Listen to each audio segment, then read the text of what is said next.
Bun. Assalamualaikum warahmatullahi wabarakatuh. Bismillahirrahmanirrahim. Alhamdulillahirabbil alamin. Wassalatu wassalamu ala asyrafil mursalin Sayyidina wa maulana Muhammad wa ala alihi wa sahbihi ajma'in. Amma ba'd. Al-Mukarramun, para alim ulama, para sesepuh, para bapak, para ibu, dan saudara-saudara sekalian yang saya hormati. Pertama kali saya mohon maaf karena tidak bisa datang secara fisik berkumpul di tempat kegiatan yang berbahagia ini karena kondisi fisik saya orang yang sudah berumur 86 tahun sudah masuk ke tahun yang ke-87 hingga tidak selalu siap untuk melakukan perjalanan jauh dari Jember, Malang, Surabaya sampai ke Jakarta.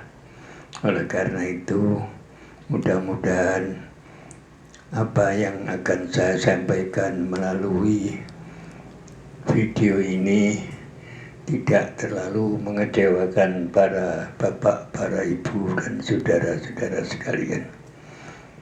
Qala Allah Ta'ala fi kitabil aziz wa'tasimu bihablillahi jami'an wa la tafarraqu, yang artinya berpeganglah kamu semua dengan tali Allah, bersatu di dalam agama Allah, wala tafarraqu, dan jangan berpisah-pisah, jangan bercerai-berai kamu semua. Para hadirin dan hadirat yang saya hormati, selanjutnya marilah kita bersyukur kepada Allah Subhanahu wa Ta'ala atas segala nikmat yang sudah kita terima, yang sedang kita terima, dan yang akan kita terima dari Allah Subhanahu wa Ta'ala yang tidak terhitung macam, jenis, dan wujudnya, terutama dengan terselenggaranya kegiatan saat ini, yaitu mengumumkan berdirinya atau adanya komite tasawuf yang merupakan usaha pertama, langkah-langkah pertama untuk melakukan persatuan, melakukan pemulihan kembali persatuan kita kaum muslimin, persatuan kita kaum Nahdliyin setelah beberapa waktu lamanya terganggu. Para pendengar, para bapak, para ibu, dan saudara-saudara kita yang saya hormati, langkah pertama untuk memulihkan persatuan ini memang betul-betul perlu kita syukuri, karena dalam sejarah kita ini sudah berkali-kali berhasil mewujudkan satu wadah persatuan, tapi selalu gagal di dalam memelihara dan mempertahankan persatuan itu. Kita pernah punya Majelis Islam Indonesia, Masjid Islam A'la Indonesia, MIAI, pada zaman penjajahan Belanda. Kita pernah mempunyai Masumi pada awal kemerdekaan. Kita pernah punya macam-macam, tapi selalu gagal kita memelihara dan mempertahankan persatuan kita itu. sehingga akhirnya persatuan kembali terganggu atau malah menjadi hilang sama sekali. Namun demikian, tiap kali kita gagal mempertahankan persatuan, memelihara persatuan, setiap kali terganggu persatuan kita masih tetap harus berusaha, berupaya sekuat tenaga untuk mempertahankannya, mempertahankan sisa-sisa persatuan itu, atau memulihkan kembali persatuan yang hilang itu. Tidak boleh kita berhenti. Oleh karena itulah pertemuan sekarang ini yang berarti mengusahakan pemulihan, memulihkan persatuan dan memelihara sisa-sisa persatuan yang masih bisa kita selamatkan untuk memulihkan persatuan yang lebih besar sebagaimana yang dulu pernah kita wujudkan. Kita berterima kasih kepada tenaga-tenaga yang bersusah payah menyelenggarakan pertemuan ini. Saya sebagai salah seorang yang pernah terlibat di dalam proses mempersatukan diri, dan ketika persatuan itu terganggu, saya mendapatkan kehormatan, juga mendapatkan kesempatan untuk ikut serta di dalam upaya memulihkan persatuan ini. Mudah-mudahan semua ini menjadi amal baik kita, menjadi amal ibadah kita kepada Allah Subhanahu wa Ta'ala, dan mudah-mudahan Allah meridhoi usaha kita sekarang ini. Para hadirin dan hadirat yang saya muliakan, Nahdlatul Ulama itu memang bukan partai politik, tetapi mempunyai, bahkan merupakan potensi politik yang sangat dahsyat, sehingga banyak pihak berebut mendapatkan barokah, mendapatkan manfaat dari potensi politik NU ini.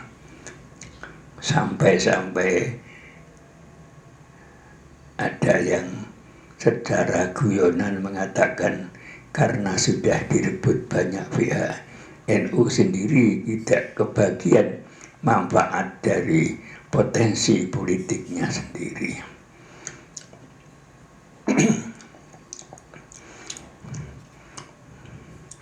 NU merupakan potensi politik yang sangat hebat, mempunyai potensi politik yang sangat dahsyat. Bagaimana NU sendiri menyikapi kekuatan yang dimilikinya itu? Apakah dibiarkan menjadi rebutan orang lain, sedang kita bersikap netral, membiarkan orang lain itu berebut, memperebutkan potensi kita? Hanya karena ingin dipuji orang, NU sebagai pihak yang harus mengayomi semua pihak.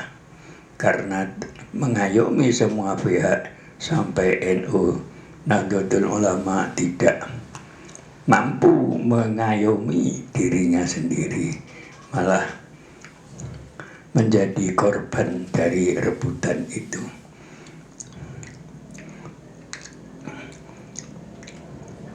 Tentunya setidak-tidaknya Nahdlatul Ulama merasa wajib memelihara potensi politik itu, mengarahkan potensi politik itu untuk digunakan untuk digunakan, dimanfaatkan bagi kepentingan perjuangan Nahdlatul Ulama sendiri. Memang sekali lagi Nahdlatul Ulama bukan partai politik yang mempunyai hak mengajukan calon-calon anggota DPR menjadi calon bupati dan lain-lain. Tidak berhak menjadi tim suksesnya semua itu, tetapi setidak-tidaknya Nahdlatul Ulama harus merasa bahwa potensi politik yang dimilikinya itu harus bisa disalurkan sesuai dengan apa yang diinginkan oleh Nahdlatul Ulama. Nahdlatul Ulama merasa perlu dan harus merasa perlu mempunyai atau adanya sebuah partai atau beberapa partai yang mau dan mampu dengan jujur, dengan ikhlas menyalurkan aspirasi politik Nahdlatul Ulama. Oleh karena itulah Nahdlatul Ulama melakukan itu.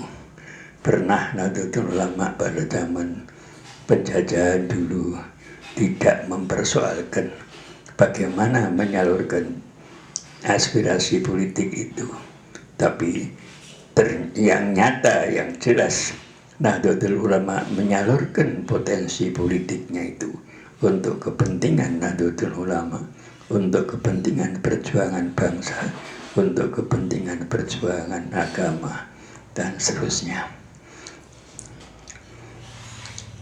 Meningkat pada zaman kemerdekaan, Nahdlatul Ulama menyalurkan aspirasi politiknya melalui Partai Masyumi.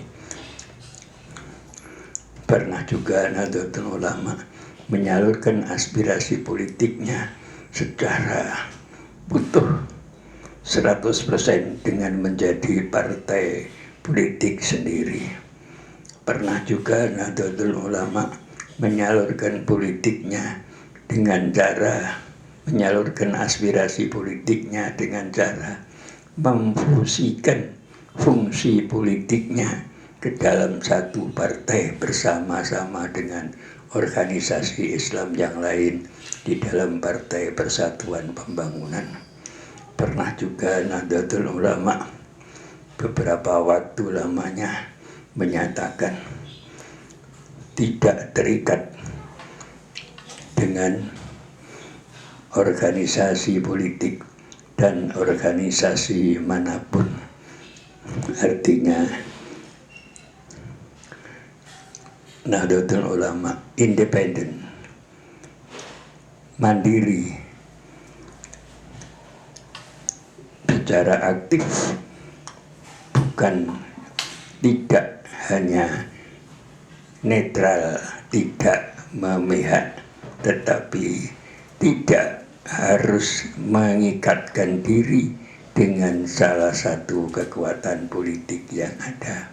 Ini terjadi ketika terjadi reformasi dan negara pemerintah menggunakan sistem multipartai, banyak partai, maka Nahdlatul Ulama memikirkan kembali bagaimana menyalurkan aspirasi politiknya itu tidak bergabung dengan satu partai yang ada, tidak menjadi partai sendiri, dan tidak memfusikan fungsi politiknya, tetapi dengan cara membentuk satu partai politik yang diberi otonomi mengatur dirinya sendiri, tidak harus bersama di dalam Nahdlatul Ulama, tetapi aspirasi politik Nahdlatul Ulama menjadi kewajiban bagi partai yang bersangkutan, partai yang didirikan untuk disalurkan sebaik-baiknya bagi kepentingan Nahdlatul Ulama, bagi kepentingan perjuangan Islam, bagi kepentingan perjuangan nasional dan seterusnya. Partai itu adalah Partai Kebangkitan Bangsa yang didirikan pada tahun 1998 yang lalu. Alhamdulillah partai berjalan dengan baik, tetapi percobaan membuat partai sebagai penyalur aspirasi politik Nahdlatul Ulama ini ternyata mengalami cobaan-cobaan, mulai dari yang kecil sampai yang besar, yang akhirnya Nahdlatul Ulama, partai yang didirikan Nahdlatul Ulama ini merasa tidak lagi harus mempertimbangkan, tidak lagi harus mengikuti arahan dari Nahdlatul Ulama, tetapi berjalan sendiri, menjadi otonomi, bukan hanya otonomi, tapi menjadi sesuatu yang tersendiri di luar garis yang ditentukan oleh Nahdlatul Ulama. Akhirnya yang terakhir terjadi adalah partai ini merasa bebas dari Nahdlatul Ulama, dan yang paling menyedihkan adalah partai ini bukan saja tidak nurut kepada NU, tapi juga akhirnya tidak mampu mempertahankan keutuhan dirinya sendiri sampai terjadi apa yang terjadi seperti sekarang ini. Oleh karena itu, beberapa orang atau sebagian besar dari orang yang dulu terlibat di dalam pembentukan partai ini, termasuk saya dan teman-teman saya, termasuk Al-Mukarram Bapak Kiai Haji Mustafa Bisri yang waktu itu termasuk 5 orang deklarator PKB, yang sekarang tinggal kami berdua yang masih hidup, merasa prihatin. Oleh karena itu kami berdua membuat seruan, semoga para alim ulama, para sesepuh merasa prihatin dan merasa wajib berbuat sesuatu untuk memulihkan persatuan yang sedang terganggu ini. Alhamdulillah, seruan itu mendapatkan, kalau diumpamakan benih, mendapatkan tanah yang dia tumbuh, meskipun tidak mudah, meskipun tidak gampang, tetapi benih itu tumbuh. Dan salah satu wujud dari pertumbuhan itu adalah kegiatan pada hari ini beberapa komponen bangsa, beberapa komponen umat, beberapa komponen kaum Nahdliyin merasa wajib mengusahakan islah, saling melakukan islah yang di dalam bahasa Arabnya saling melakukan islah itu disebutkan dengan tasoluh, saling mengislahkan diri, saling mengislahkan diri bersama dengan teman-teman yang lain. Alhamdulillah, tapi juga kami tidak bermimpi bahwa usaha tasoluh ini merupakan perbuatan yang gampang. Kesulitan masih akan dihadapi, tapi meskipun demikian, kesulitan yang mesti dihadapi itu harus juga dihadapi, dan mudah-mudahan berangsur-angsur cita-cita memulihkan persatuan ini mendapat ridho dari Allah Subhanahu wa Ta'ala. Saya pribadi sebagai salah seorang yang pernah menyerukan pemulihan persatuan ini, merasa bersyukur dan merasa mendapatkan tempat di hati saudara-saudara, para bapak, para ibu sekalian. Mudah-mudahan apa yang sedang kita perjuangkan ini, yang kita lakukan ini, betapapun sulitnya, mendapatkan ridho dari Allah Subhanahu wa Ta'ala, sehingga persatuan yang kita dambakan itu bisa terwujud kembali. Allahumma amin. Wallahu muwaffiq ila aqwamit thoriq. Wassalamualaikum warahmatullahi wabarakatuh.